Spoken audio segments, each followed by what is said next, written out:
Hi, All right. Sarah. How are you doing? I'm I'm doing okay. How you doing? I'm well. So thank you for honoring my invitation and then wanting to talk to us. So you're welcome to my show. This is Talk to CEO show, so you're welcome. All right. Thank you for having me. I'm so happy to be here. Any opportunity I get to talk about myself and my journey, I always like to accept it and share more about my experience. Okay, thank you. Before we start with everything, I'd like to urge all my viewers to please subscribe to our YouTube channel, like and share, and you can drop any comments you want, any questions that you want to ask at all. You can drop it in the comment section so that I'll be there to answer all your questions for you. So today we're going to talk to our special guest called Sarah. Sarah is a Nigerian, but then I will let her introduce herself to you all so that we know whom we are All going to right. talk to. So kindly introduce yourself to us, Sarah. Hi, everybody. My name is Sarah or Sarah, more properly Sarah. But Sarah. living in Okay. Italy for so long, so many people call me Sarah, Sarah, Sarah. I just automatically call myself Okay, so Sarah, but my name is Sarah. Sarah. Okay. Yes, I am sempre Sarah on social media, on Instagram, TikTok, and YouTube. I'm a Okay. Nigerian living in Italy. I've been living here for quite a long time now, roughly 10 to 12 years. Oh, that's long. And yes, I recently got the Italian citizenship, so it's been quite a journey. Congratulations, anyway. Thank you. Thank you. That is nice. So take us through your journey. I mean, when did you move to Italy? I moved to Italy for the very first time, 2011, but I didn't stay.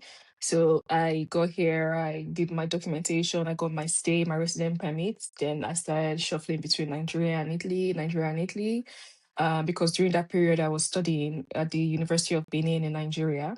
Okay. So once I was done with my studies, I decided to move officially to Italy. And when I got here, it was quite interesting because when I got here, I didn't know what to do. Okay. So I've always been passionate about education. So I said, okay, I'm just going to go continue my education. And it wasn't as easy as I thought, right? So I am here now. I have my resident permit that's valid. I've got my bachelor's degree. Yet I was not able to study. I went from Wait, you got universities your to bachelor's in universities Nigeria or in Italy? in Nigeria. Okay. Okay. I decided to stay in Italy, and I was able to get further my studies. So I went to different universities. I said, "Oh, look, I've got this bachelor's degree, waving it so proudly from Nigeria. How can I study here?" Someone told me you have to go back to Nigeria and apply for a student's visa. I said, "No, I'm here on family residence permit, right? So that's one of the strongest permits you can ever have. Okay. How do you mean I Wait. have to go back to Sorry to Nigeria?" sorry to cut you off again. Yeah. Were your parents already in Italy or Yes. Yes. okay, okay. Makes sense. My Please you can parents were already in continue. Italy, so but I wanted to study, and you would think, oh, that should be easier because you don't have to struggle for student visa and stuff like that. But that was not the case. Even when I had the resident permits, I had my bachelor's degree, I was still met with a lot of no because they didn't know how to integrate the Nigerian certificates to the Italian system. So some people told me, oh, maybe you should just start from fresh, like from high school. Like, Hmm. no, that doesn't make sense. How would I Yeah. go back to high school when I already have a bachelor's degree? Some even told me to go back to junior secondary school. I Oh, don't know if you're familiar with that. In yeah. Nigeria, we I call it am. I mean, I'm a Ghanaian, so I am. they call it JSS3, junior Yeah. secondary school. So someone told me I should go back to junior secondary school. I was in shock. I'm like, that's not possible. All the time I see people in the UK, in Canada, they just pick up from where they Pick stopped, up. right? Yeah. Yeah. So I I spent 2 years, 2 good years, looking for a way to study in Italy. So that's why I'm very Wow. passionate about it. I talk about it on my page and stuff because I didn't have anybody to look up to. The people I had around me, they were born in Italy.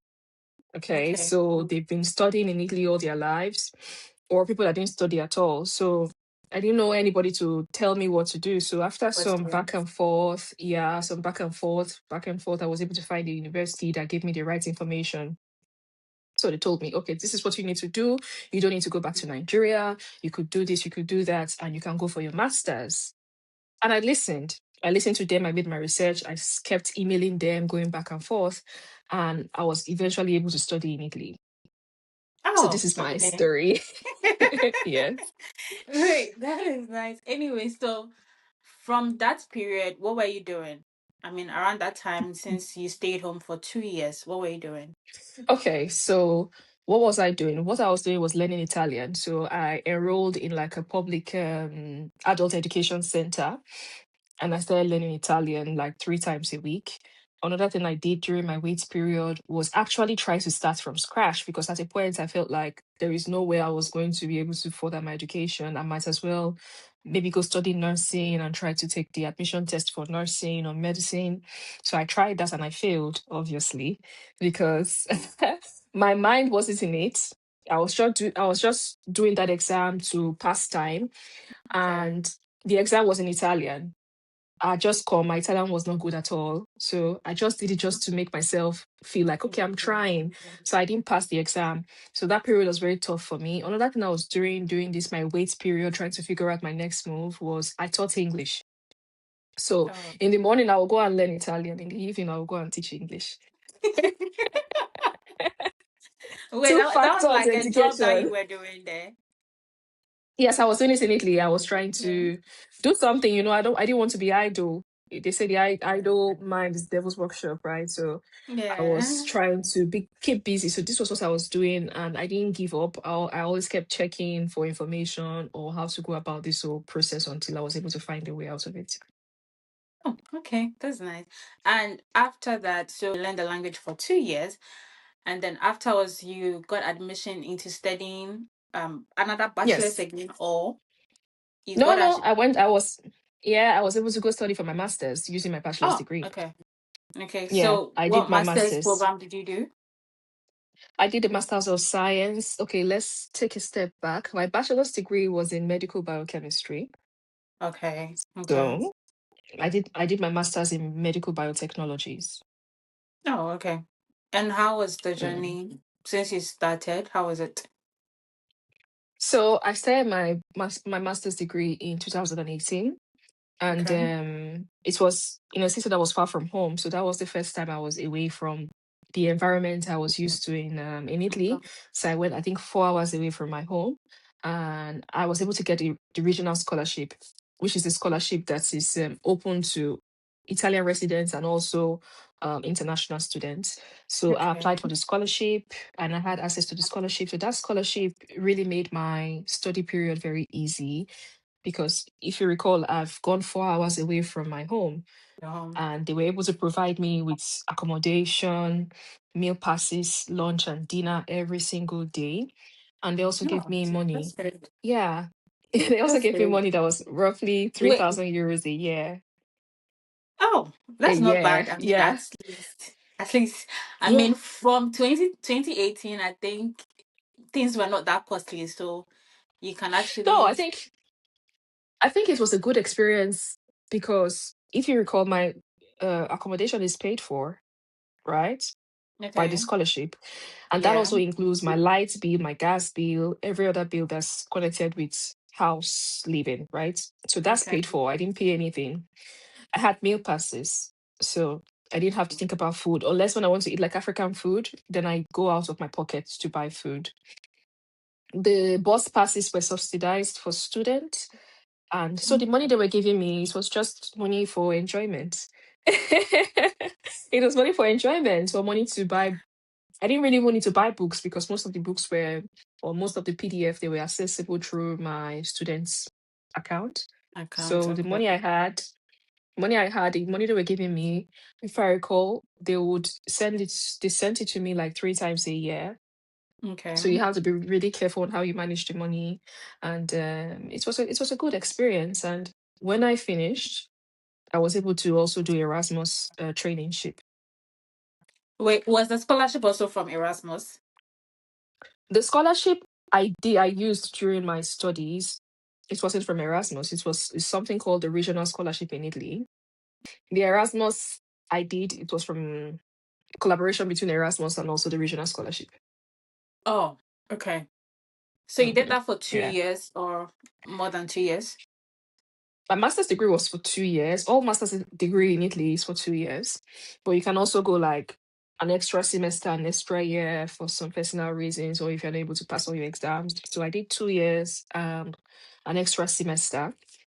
So I did the extra semester because I finally graduated around 2021. So there was COVID, there was a lot of external factors. And I also did something that I advise people to do if you're studying in Europe. Which is? If if you're if what I tell people is before you graduate, know what you're going to do after. If you've not found what you're going to do after, don't graduate. Don't worry. If Okay, but let me someone. explain. Okay, Let me okay, explain. explain. That's if you can, obviously. Everybody's situation is different. If you Yeah. had a scholarship like mine that I was being taken care of, you could maybe stall your last exams, or you could stall your thesis a little bit so you graduate a semester after, just so you have enough time to make sure that the minute you graduate, you have some sort of Erasmus waiting for you, or some sort of graduate schemes waiting for you, or some training waiting for you, because it's not really easy transitioning from student to worker. Yeah. Okay, so I feel like, especially in my field where we do science stuff, research stuff, if you don't have the laboratory experience outside of the university, you don't know much, because in university they don't let you do too much as a scientist. They're always watching you because you're dealing with life science, right? So Mhm. not all the time they trust you totally to leave you to a particular project as a master student. So when you graduate, fine, you're a graduate now, you're a master student, but are you really independent in the laboratory? So that's why I'd say before you leave, before you go into the workforce, try to do like an Erasmus or a graduate scheme, postgraduate something, something that can give you some real life experiences. So when you go job hunting, you have some work experience to back it up. But also, I mean, with regards to people on scholarship, I think they have limited time, unlike people who are not on scholarship. So, Yes, that's why I said you. if it permits you, but because the scholarship I had, it didn't really have so much to do with your academic performance, right? Oh, okay. It's actually economic based. So the first year of my university, it was based on my economic status in Italy. They have different ways to grade your economic status. So based on the economic status you have, they'll give you these rights. So when you get into uni, you need to also give some credit to take some exams to make sure that you continue with your scholarship. But if you have an extra semester, not an extra year, an extra semester, you are still being catered for in your extra semester with the scholarship. Hmm. So Okay. if it permits, okay. But if you need to go because you need to start paying out of pocket, graduate immediately. Okay. I mean, yeah, it makes sense. Did you face any difficulties during those period? During my study period or during Yeah, my postgraduate period? your study My period. study p- my study period, okay. When you think about the economic part of your life being settled by the state government, the what's left is just your academic part and your social life, right? Okay. So the academic part, I struggled a bit in the first year because in Italy, most exams are done orally. And if you come from Nigeria or even Ghana, I think most of our exams are written. We write a lot. Yeah. So that was the first hiccup I had because I needed to learn how to study for oral exams. So the first few exams I took, they were a bit shaky. I didn't get the grade I was supposed to get. So that sort of affected me in my final gradings. They were not bad per se. They were not bad. I think the least score I ever had in uni was 22 over 30. But I still Oh. keep regretting that 22 over 30 because I'm like, oh, Sarah, the rest exams you were getting 28, 27, 30 over 30.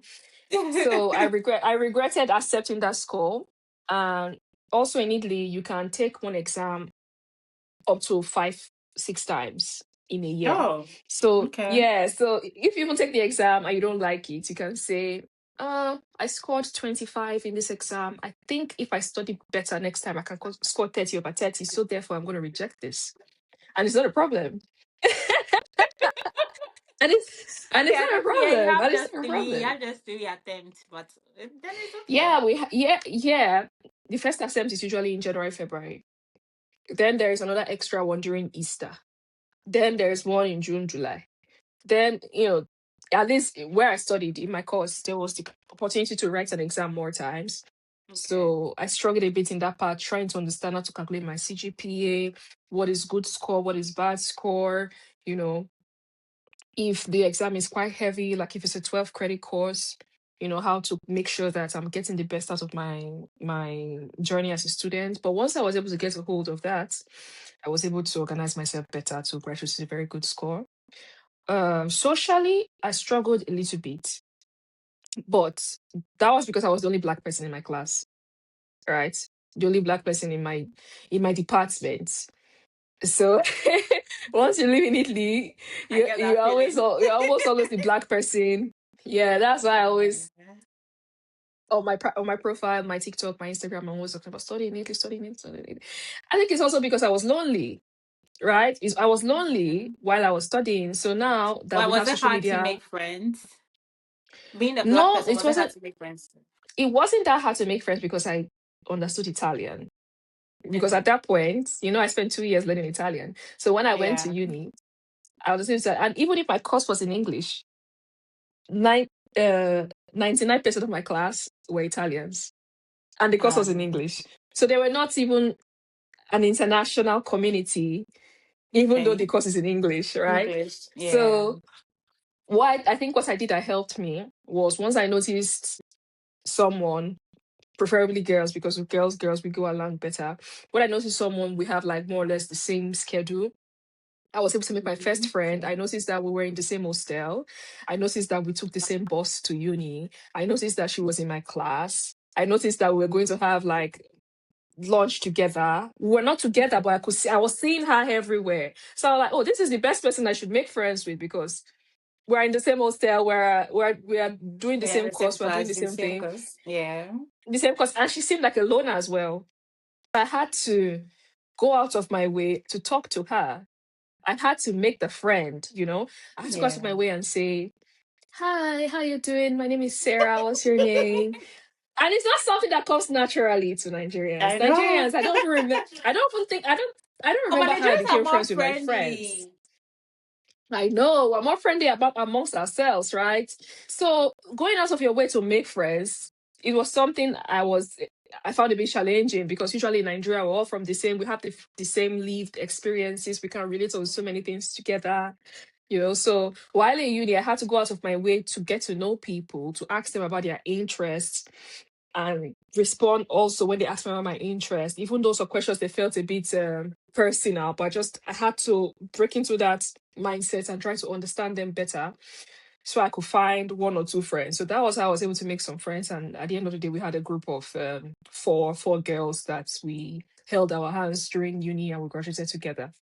Oh. Yes, yeah, I had to. So many That's people complain nice. that Italy is very lonely, it's very difficult to make friends. Then I asked them, have you tried making friends? Because sometimes we say, I don't have friends, but are you trying to make friends? Because you have to be intentional when you make friends as well. You Yeah. can't just go to uni and sit in one corner day and night and you go home and complain nobody spoke to you. You have You I have to make know. them sometimes. Yeah, sometimes you have to, drop a comment here or there. If you hear someone talking about something you can relate to, yeah, yeah, that happened to me too. Then you see if they want to know more about your experience, and that's how you get the conversation going. Then one time, two time, three time, then acquaintances and if need be friends, So I always advise international students to try and make friends. Don't just feel okay, there are no Nigerians here, there are no Ghanaians here, there are no Zimbabweans here, so I'm not gonna make any friend. No. Okay. Since I'm learning one or two from Yeah. you. Yeah, Okay, yeah, that's yeah. nice. You have to. You have to. Yeah, I am. But why biotech in anyway? Why? Why did you choose that course? I think it's because I actually do like science, which Okay. is a bit weird because when I think about my coursemate that we studied back in the University of Benin together, not like let's say if we were like 100, 80 of them are doing something else. 80 of them are doing analytics, business, oil and gas. Some people went on to study medicine, some people went on to study nursing. I am among the few that kept it going. I think it's because I truly love science. That's the only thing I have to Okay. tell you. I truly love it. and I don't see myself doing anything else. So that's why I went on to study it for my master's, and I got a job in the field, and I'm still here. Okay, so after your master's right away, you got a job, or it took some No, time before? Okay. no. After my master's, that's why I said don't graduate, but don't listen to me. So what I did, what me and that my friend Yeah, did, what I listen to just you because you're mentioned, taking your right? advice. So what me and that my friend, my friend I just mentioned, that I had to make friends with her so that we could Yeah. go through life together since we were in the same hostel and everything. So she looked at me, I looked at her. We're gonna graduate. What's next for us? And this was 2020. There was COVID. There was everything. Nobody's picking your call. Nobody wants to even interview you during COVID. Yeah. And science again, when everything came out from the lab, so it was not a good time. It was not a good time for science. So we said, well, we're going to apply for Erasmus Mobility. So Okay. Erasmus Mobility is a type of Erasmus that instead of you going to do a semester abroad, then come back to your university to finish, you do it postgraduate. So you apply for job for training in different research institutes. Then, if you're lucky, someone tells you, okay, we can accommodate you for 4 months, for 5 months, for 6 months. I think the maximum is 12 months. If someone Okay. is able to accommodate you for 12 months, you let most times, most universities, they have a list of have a list of research centers. In my case, because I'm science, right? So I'll talk about things that pertains to me.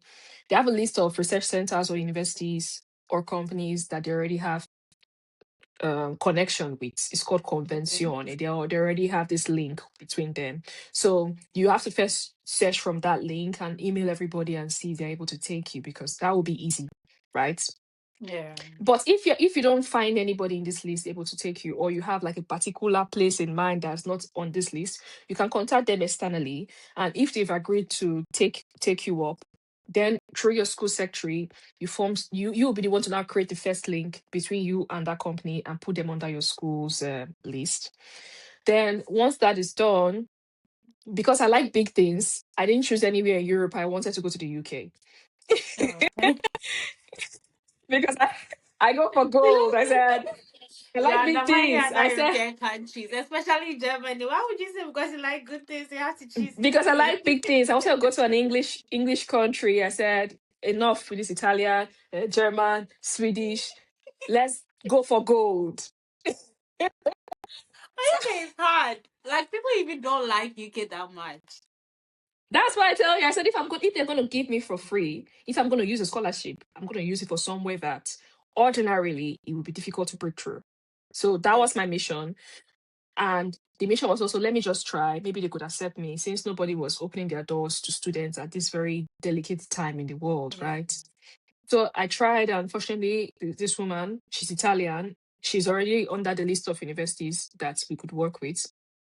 She accepted me and my friend. So they No. accepted me and my friend. Yeah, it's called the Medical Research Institute. No, sorry, the Medical Research Council, MRC, in Oxford. So they were able to sponsor us to go to the UK for a while. And that was where something happened again.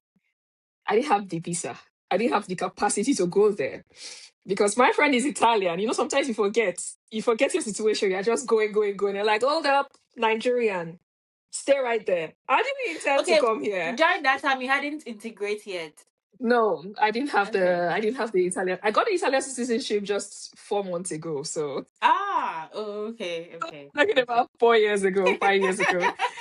I said, Okay. you Nigerian, stay Where right are you there. going? Where do you think you're going? This is my appearance. I'm You are going. not I said, welcome here. I'm being sponsored by Erasmus. I've thought of someone that's willing to take me in. I'm a student, upstanding student at that matter. So what are you saying? They said, you need visa. Oh." So that was another that was another problem I went through. But I was very resilient. Even my school secretary, they've never seen a case like mine. They were like, usually when Italians are able to go to these places, they already have their passport to just pick up and go. So I had to call calls, secretaries upon secretary, emails upon emails. At a point, they were like, "Oh, I would be the one to show my proof of fund." I'm like, "I'm being sponsored by by scholarship. What Right. do you want me to see proof of fund?" So at the end of the day, at the end of the day, they were able to write me like a certificate of sponsorship, right? Oh, okay. And I was able to get like a special kind of visa, which was called the government exchange temporary worker visa, something like that. Okay. So, From the same and I Erasmus think people. I got it from the UK, United Kingdom Research and Innovation, Okay. because Okay. the company I was going to was under the UKRI, so they were able to write it for me. So that's a very valid organization in the UK. So when they gave me their certificate of sponsorship, I didn't have to show anything. I didn't have to show my bank account. I got my visa in 5 days. It was very, very smooth. And when I got there, it was a beautiful experience, even though I had some issues as well, but I was able to complete it. I was able to complete it. No, I'll Okay, tell you so about they the issues I went through. yeah. As I wanted to ask you, Because but I wanted to know the sponsorship, does it include your it was housing, your it was food and money. It was everything? just money. It was just It money, was okay. money. Yeah, it was money, and it was 500 per Per month. month? Now, if I Okay. so if I had gone to maybe someone that has a lower purchasing power than Italy, the money could have been enough. Maybe I get a room for 300 euros and 200 euros. I'll just use it for food and try to manage my way through. But since I choose to go to the UK, only my rent in the UK was £500. So that's mm, How so that mm, I'm trying to do so the that's math here. So how are you it coping? was not no it was not nothing. When I tell you the things I've seen in this Europe,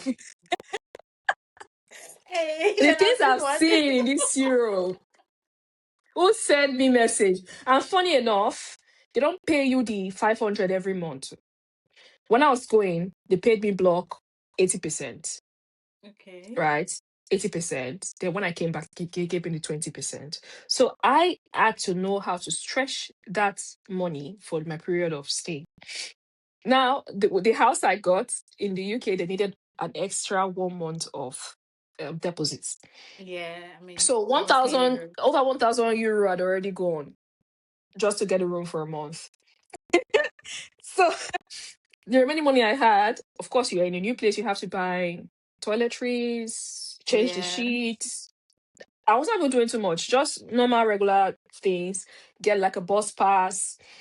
Everything was expensive because in the UK, when you convert it to euros, everything was expensive. So I was able to pull through that period because I had my parents that Yeah. occasionally they would send me 100 euro here, 200 euro there. I met some amazing Ghanaians and Okay. Nigerians over there, and they took me under their wings. They would when I go shopping, they'll pay for my shopping. They'll buy me African food. Like I Oh, was that's really, yeah, nice. some really nice people in Oxford. And what else? I had my boyfriend that would occasionally send me money, but he was also a fresh graduate as well, so he was doing what he could. Then I was very resilient. And something that I also did, I didn't even tell my parents I was doing it. I didn't tell my parents I was doing it because they'll be like, "Come back home. What are you doing there?"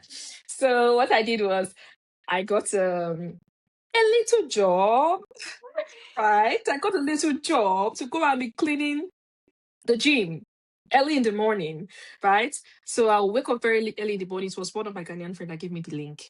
So she said, okay, what I'll do is I have a little place that I clean. So I can just give you this one 2 times a week. You go and clean the gym and sanitize it because COVID period, this was in early 2000, late 2021.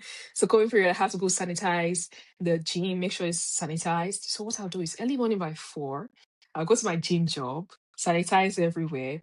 By 6, 7, I'll come back to my house, take a shower, get dressed, and go for my traineeship. No,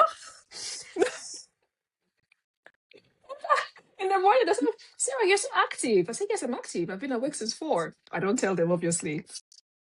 I didn't tell them I was doing that. You But alone knew that what really you were going helped. through. parents. I didn't tell my parents. I didn't tell anybody. Because when you know what you are doing, once you are Yes. focused, nobody can stop you. I was unstoppable. I was unstoppable. I didn't tell anybody what I was doing. I was just go, just go. Even my flatmates, the guys I was living, they didn't know. They would just know that the door will open in 4 o'clock. It will close by 6 o'clock. Then they will now see me again getting ready for work. They were like, oh, where's this girl going at night? Nobody knew what I was doing because I didn't want that negativity or judgment. I didn't want anything to stop me from completing my mission in the UK. Yeah. Right. So that really helped me because sometimes at the end of the week, I'm getting £60, 60. That's like £240. I will add it to the money I had and I'll pay my rent.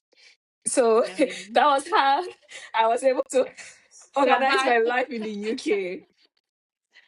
Then finally, it was time for me to come back. So I came back with, How long was it for? uh, I did it for 6 months. Oh, okay. Okay. So I came back with lots of experience. I was more confident when I spoke. They left me like a traineeship certification with some really good recommendations. My line manager Yeah. back in the UK, I can always add him as my reference till this day because I left a good impression, right?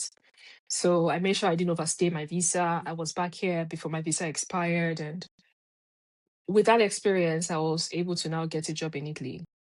Oh, okay. Yeah, because before you say, so what do you do? I just tell you, I did some training in Oxford. You know, you can't talk to me. I'm an Oxford trained That alone gets you the scientist. job. Yeah, I did. It did because I just put it on my CV. Oxford, Yeah. you know, that rings a I bell. mean, So that's what you have to do as an international student. That was one of my the biggest sacrifices you have to make, but sacrifice I I mean, had to do. Yeah. it was worth it at the end of the day. So It was worth it at the end of the day because when I got here and I interviewed for my current job, I like, do you have some experience? I was like, yeah, I did the research, but in my CV it's called research trainee or graduate trainee or something like that. So it shows that it was an out of university experience in a real company that has real protocols. It was a very serious place. It was a very serious place. We're doing genetic modifications. We're doing big stuff. yeah, that's We're doing that's big good stuff. to hear. And let's come back to Italy. When you got back to I mean, in terms of the job search, was it like did it take you longer after you came back? Or It took me another 6 months to get a job. It was oh, tough. okay. It Now I was get tough. it. Even it, Everywhere. it was tough, even with my Italian that is like B2 level, even with my Oxford stuff, even with everything, it was tough. And it was not just me. Then being a black person as well obviously has a role to play. But I don't want to even dance around it being because I was black. It's a generally tough market for everybody. So Everywhere, I guess. yeah, it was tough. It was tough. I had some interviews and I had some interviews that went well, and they call me and tell me, "Oh, we can just offer you like 2 months. Then after 2 months, do another 2 months." I'm like, so that's not It stable. makes That's not. I sense. didn't. That's Yeah. not. And in Italy, it's something that's unfortunately very, very normalized. Doing like an internship for 6 months, then they'll think about it if they want to renew it for another 6 months. Then maybe after the other 6 months, instead of them to take you as a permanent staff, they tell you your time here is done, and it's just a cycle, right? So it was very dark. It was a very dark time looking for a job. You know, you just feel like, oh, you have all these things behind you and you still can't find a job, right? So what would have happened if I didn't go to the UK? That there is like been 1 year of job hunting. If I didn't Yeah. have where to stay, what would that have meant for me? But thank God, fortunately, I was finally able to get a job not so far from my home, a job that pays me decently. Obviously, we're always aiming for more, but Of I'm really course. happy with my job. I like my I like my colleagues, and I'm happy where I am. Oh, okay. Wait, during that time, were you still with your parents or you had moved I out? was with my parents. No, Okay. moved Okay. out. If you don't have a job, you're moving out. Moving out. So you okay? Yeah, Joe, you want to Okay. move out? You're playing. I I find myself very lucky. Myself very lucky because imagine being like a proper international student where all you have is yourself. I So that's know. why that takes me back what I say. If you don't know where you're going to, don't graduate to remain there. Some people like us that we don't have anybody here and we have to struggle our way through. It's actually It hard, is. honestly. So what about you? What do you do, if I could ask? I am studying social protection, doing masters in social protection, and also I'm doing another course in DevOps engineering. So I'm doing two things at the same time. Are you gonna graduate at the same time? Have not decided yet. You Stay said let me there. take my time, so I am Stay there. taking my time. I actually wanted Let to. people say what they want to say. They don't know what's going on. Like, if PhD is in works for you, what I would say is before you graduate, apply for a PhD. If it's in work, if it's something you want to do, is something you like to do. Or if not, you do one of all these graduate scheme, open day, find try to fix yourself Yeah. somewhere, or even if it's regular internship, postgraduate internship. That's how you make networking and be able to put yourself somewhere. For me, I'm not sure PhD is for me. Maybe if I'll do PhD, I'm not thinking of it at the moment. I Of actually course, but wanted to. definitely One thing I saw was I just wanted to also break into the IT industry. So okay. that's why I decided to go into the DevOps engineering That's alongside with good. the master's program I'm doing. So I'm doing both at the same time. And for my master's, the only thing remaining is my thesis and internship, which getting an internship here is quite difficult because of the language barrier as well. Been applying, Okay. but nothing else. And yes, we made a report to the school because it's difficult for us to find internship opportunities here because of the language barrier. And I think recently they sent us an email to apply to. They've actually linked up with some of the companies here to give us internship opportunities, which they made some of us that are still looking for some to apply to. So we are waiting for their response and their feedback here. So that's Okay. the only thing left. I can actually finish if I want to finish now, but as you said, if you don't know what to do next, you don't just get up and then say, "Oh, I'm Yeah, done." because it's not Why are you easy. going to like? You're going to Movement right. because I just will be a student for the moment. And I want to finish with the DevOps course, which I feel like getting a job in that field.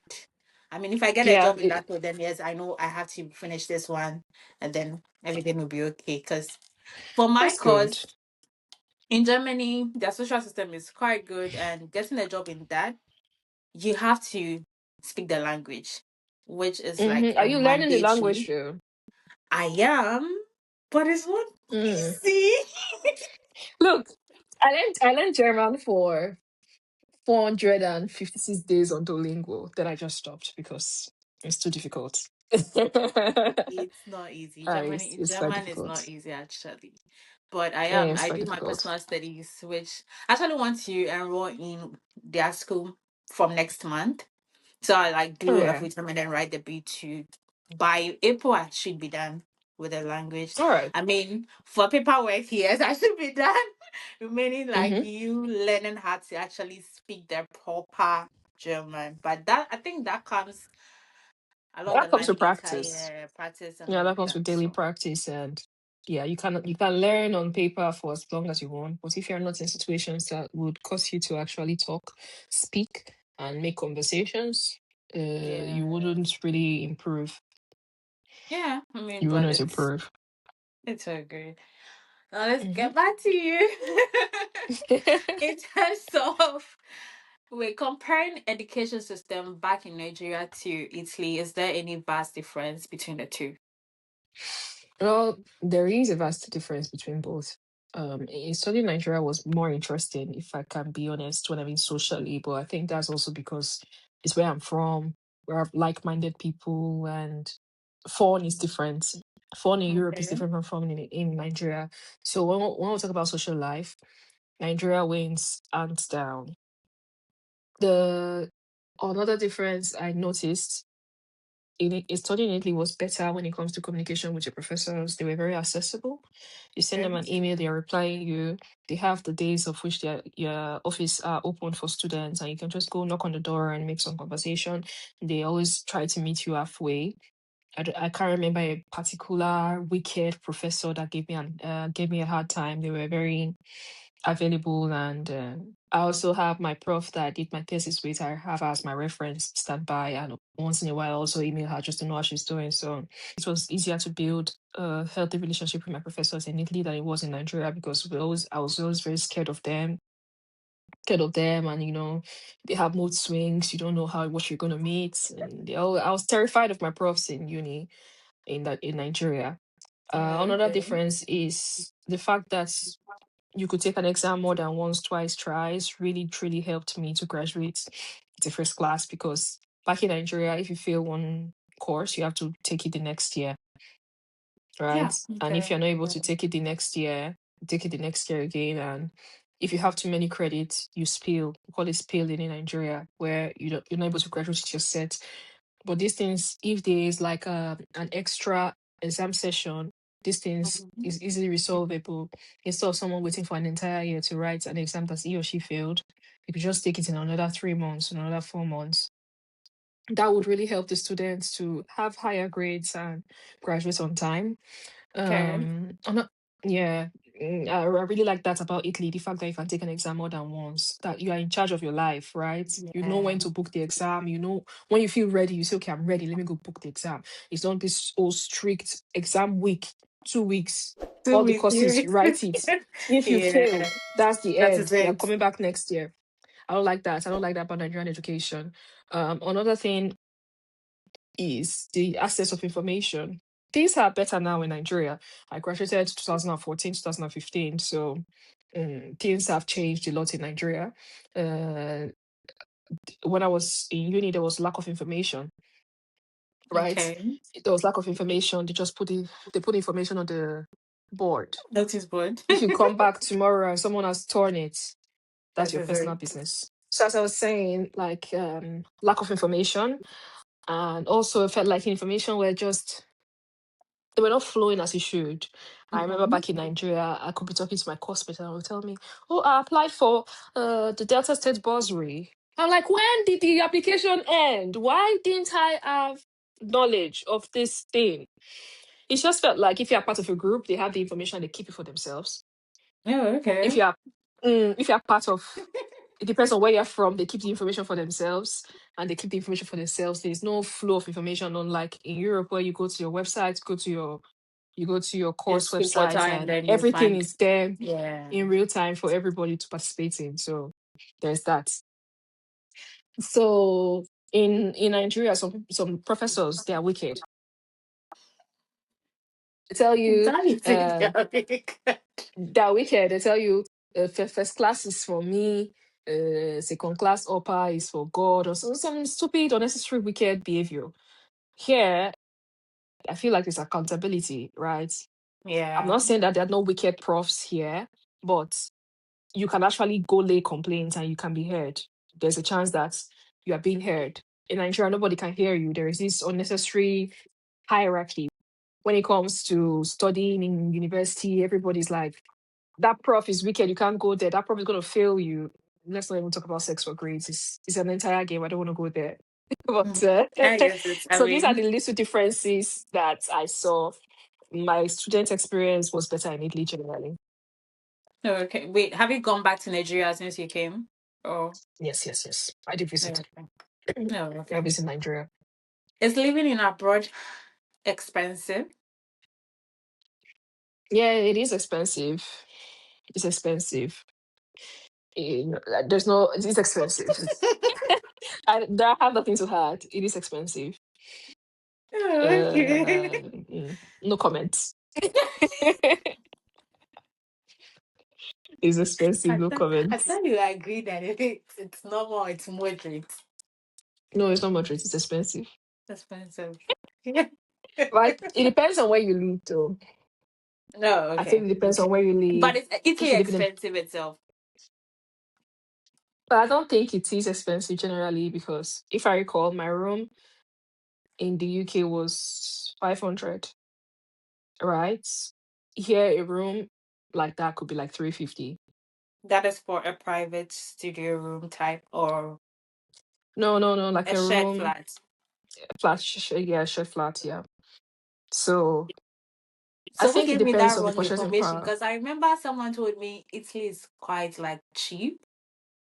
Well, Like it when you depends. compare it to maybe some of the other European, I mean, like Germany, Italy is quite cheaper than.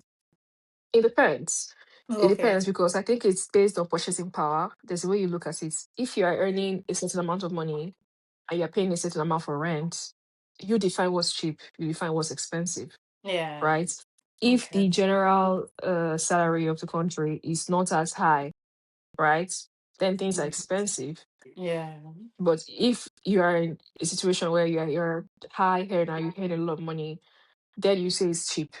I think it's just based on your point of view.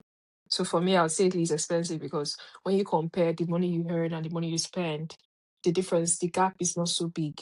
So that's why I would say it is expensive because generally the salary, everybody knows the salary in Italy is not that it's not as high as the one in Germany, for example. No, okay.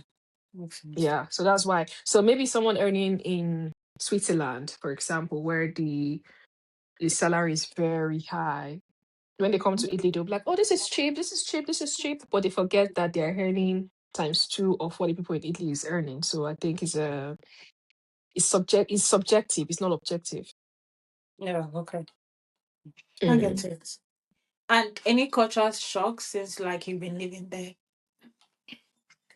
The culture shocks I've seen in this country is the amount of smoke. The way people smoke a lot.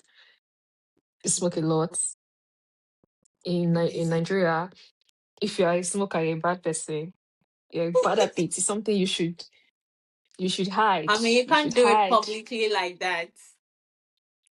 Here, there's a lot of smoking.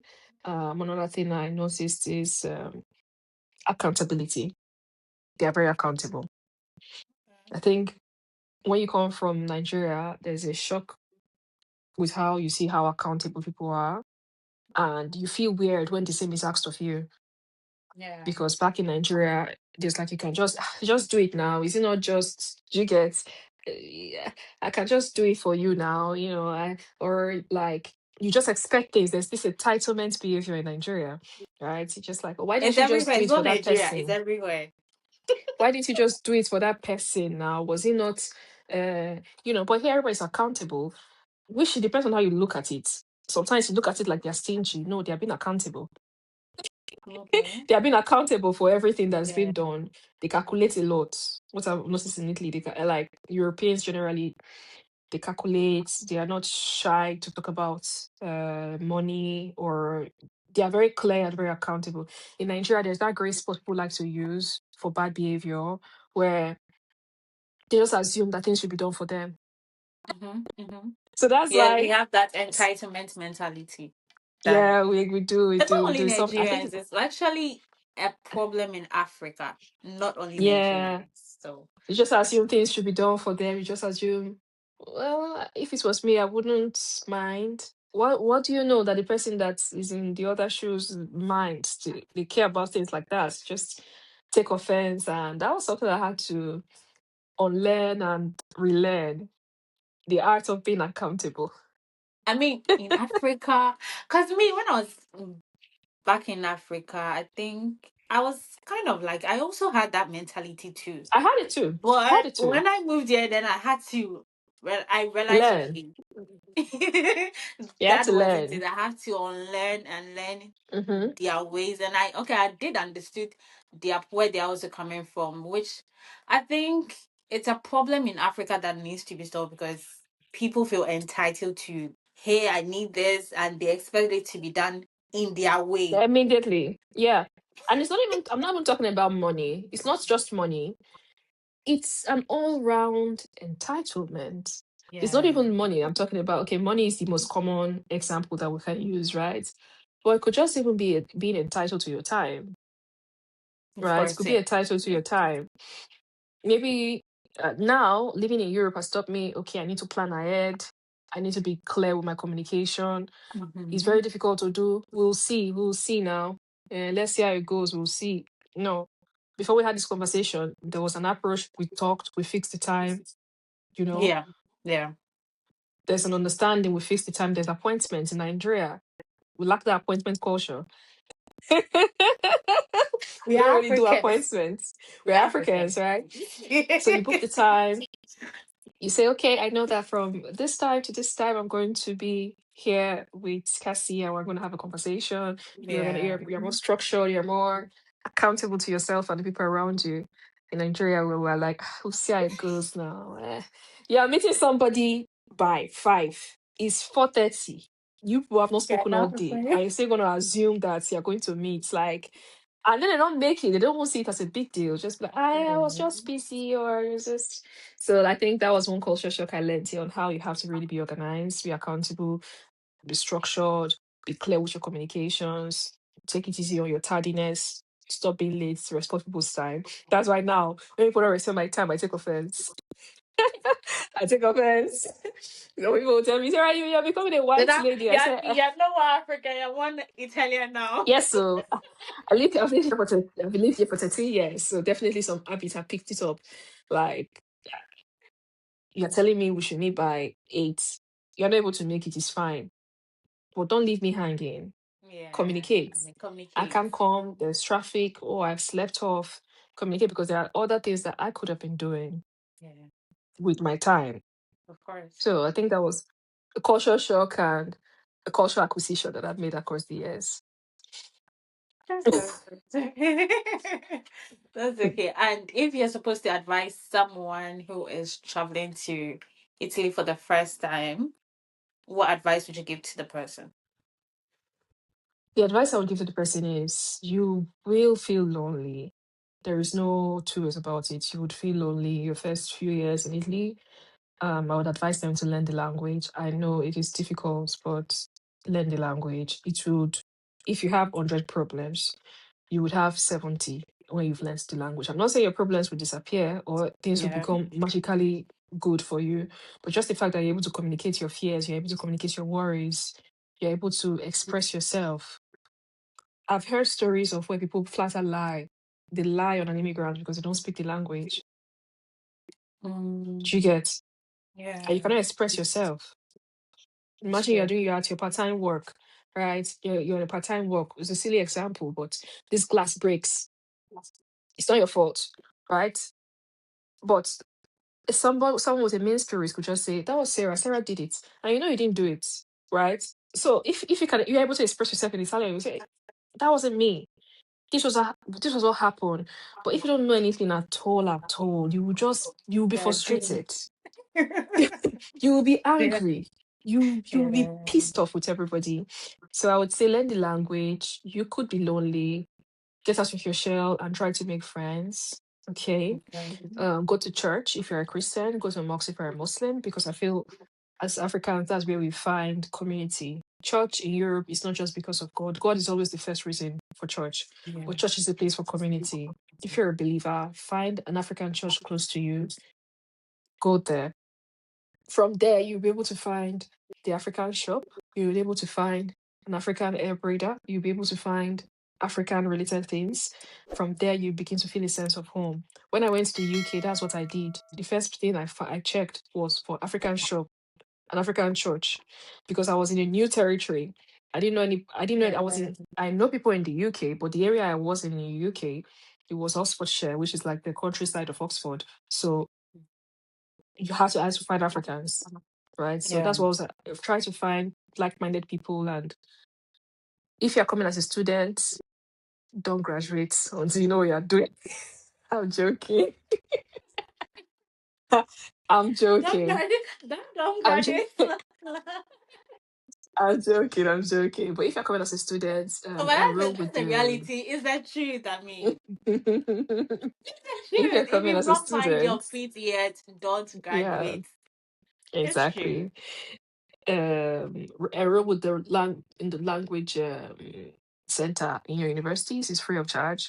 You enroll there, it's already part of your tuition. So you make sure you use it and learn the language while you're studying, even if you're studying in English, so that by the time you graduate, you have maybe a B1 level of Italian, which is a decent one, to back up your degree and integrate into the outside world. What else would I advise? Go for job fairs. I didn't used to go for job fairs. I think that also affected me. Okay. I was doing big girl. Once you hear that There is an open day where recruiters come to your universities to do one or two things. Just go with your CV, have a talk with them, see if they can review your CV for you. And it's not too early to join LinkedIn. Join LinkedIn, be active on LinkedIn, and time after time, check for your field. You're studying social works. I studied biotech. Don't wait until you graduate before you go and see what is required of a biotech position. Go on LinkedIn, check biotech jobs in Italy. Go and check the job descriptions and see what they need. Do they need you to be good in Excel? Learn Excel before you graduate. Do they need you to have additional certifications aside your degree? Go get that with your scholarship money instead of you to gallivant all over Europe like I did. Okay. Oh, we are listening. I mean, So, I am. so with your scholarship money, don't just spend it by going to Germany today, Sweden tomorrow, like I did. You could use that to get certifications. If you are in my field, I would say get a clinical research organization certification, which you can use as a clinical research assistant once you graduate. You could also get the teaching English as a second language certification so that you know that no matter how bad it gets, if you don't find a job, you can find a job as an English teacher. Okay. Okay. Okay. So that's another thing that you could explore. Those certifications are expensive. Some could cost up to 1,000 euros. Some could cost up to 2,000 euros. So where are you going to get that money from if you're not working? So while you're studying, if you have the opportunity to get monetary scholarship and your accommodation is sorted for, like I had, the extra money you get, use it to invest in yourself. Okay. Or you save Mm. it. So when you have an unpaid internship, for example, if you have a cushion of money saved to care for yourself, you're able to take more risk when you graduate. So that's all I have to say. Thank you, our big sister, for today. You actually Yeah, I played the really big enjoyed sister this. because I mean, it felt like you were talking to me directly. There are things I need to get to done. Yeah, get Thank you things done. so Get things done. Don't much. wait. I'm not waiting. I mean, I'm doing other certifications alongside, so I Yeah, think you're doing I'm good. on the You're doing right good. path. So Yeah, I think yeah, you're doing good. If there's any other thing that you learned, I hope you apply it. And I hope that the viewers are able to gain something from this conversation today. I And that's enjoyed it. talking to you so much, and thank you so All much right. for coming. I You're really do welcome. You can appreciate find it. me on Instagram, on TikTok, and on YouTube as well. I'm Sempre Sarah. And some people ask me, why Sempre I will Sarah? check. Sempre Sarah means always Sarah, right? I picked that name because when I came to Italy, I was facing lots of transitional mood swing. So I had to remind myself that, oh, I'm still Sarah, right? So that's why I named myself Sempre Sarah. So in Italian, it's like always Sarah, like that's always going to be me. So that is the Um, reason behind my name, Sempre Sarah. okay. So you could find me here. So probably we will leave your handle so that people can actually also follow you on all your social medias and then I mean get All connected to right. you if they actually want to. Thank you so much for honoring my All right then. invitation. I really do Thank you, Cassie. appreciate it so much. All So right, hi no guys, problem. we finally had a very good chat with Sarah. Hey, did I pronounce it Sarah? Sarah. Let me get it Sarah is right. fine. Sarah. Sarah is fine. Yes, and I just want to say thank you for coming on our show. So please, if you haven't yet subscribed to our YouTube channel, please do want to hit the subscribe button, like it, share your comments, share your thoughts about this interview as well. And please do follow Sarah on all her social media platforms. I saw her on Instagram, Thank you. TikTok actually, and her profile. Amazing. So thank you for Thank you. coming, and I will see you the next time. So let me All right, bye. bye.